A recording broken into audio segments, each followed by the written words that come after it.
In today's video, we're going to talk about love languages. We're going to understand what love languages are, and we're going to talk about what to do if you're in a relationship with someone who has different love languages than you do.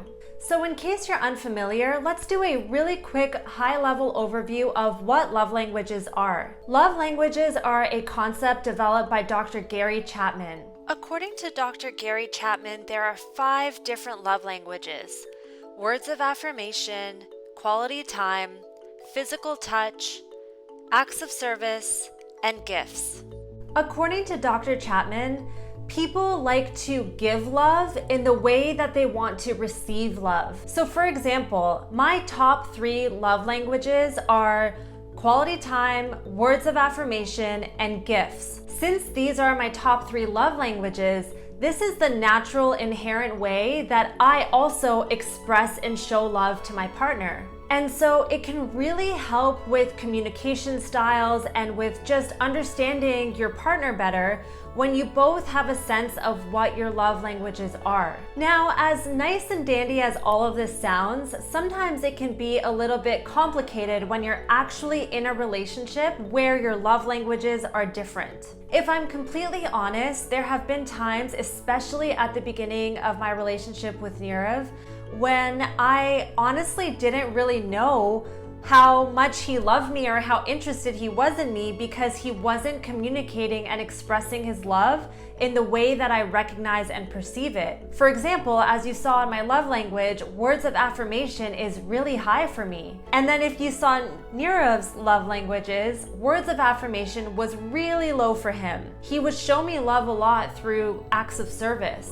So he's just so amazing at doing so much around the house, you know, doing the dishes, cleaning the apartment, like picking up things for me on his way home, just little things that might help me out. He's just so good at doing that, and he's always doing that for me. But especially at the beginning, before I understood what his love language was, I wasn't picking up on those things as being an expression of love, because the way I wanted to hear love was through words of affirmation. So thankfully, in the case of me and Nirav, both of us highly value quality time, and that is a way that we really come together in our relationship. We are always together and we're always spending time together, and that just means so much to both of us, whether we're just hanging out at home or going on an amazing trip somewhere and going on some sort of an adventure. When we first started dating, we would just we were doing long distance at that point, but every time we visited one another, we were always just inseparable, and we were together exploring the city, trying new things. So it is really nice that we do share that one primary language, but there are also difficult times in our relationship when I'm craving those words of affirmation or he's craving the acts of service, and we're not expressing and communicating love in the way that the other person wants to receive it. So if you're in a similar situation where you're dating someone or married to someone who has different love languages than you, my first and probably most important tip is to do the love languages test to become, first of all, aware of what your differences are.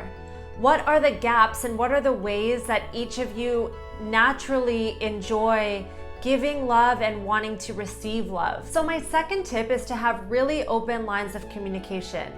Once you have a recognition of what your love languages are and what your partner's are, and if there is a gap between your primary love languages, you can just have the conversation that you want to have an open communication line, so that if you're ever feeling like one of your love languages is not being satisfied, you can just ask your partner and tell them and kind of prompt them to provide you with what you need in that moment. So my next tip is to let go of expectations that your partner should know and always be acting in accordance to your love languages.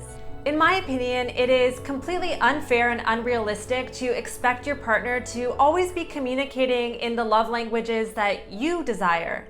Love languages, like I mentioned at the beginning, are the natural ways that we like to give and receive love.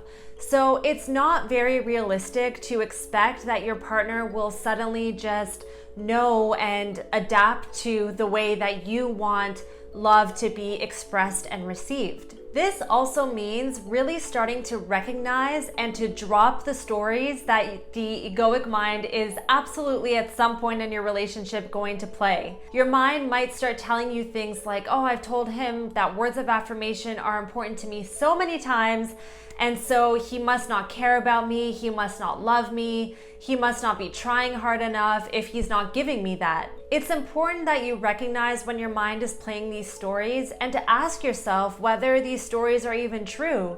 If your partner is constantly showing you love in the way that they know best, if they're listening to you and communicating with you and really trying their best to meet you halfway, then those are the things that should be celebrated and really looked for in your relationship. So that is all, my loves. I hope that you found this video helpful. I actually had so much fun filming this video for you. Let me know in the comments below what your primary love languages are. Make sure to subscribe to my channel if you enjoyed this video, because you will probably like my other ones too. And I will see you guys next week. Bye.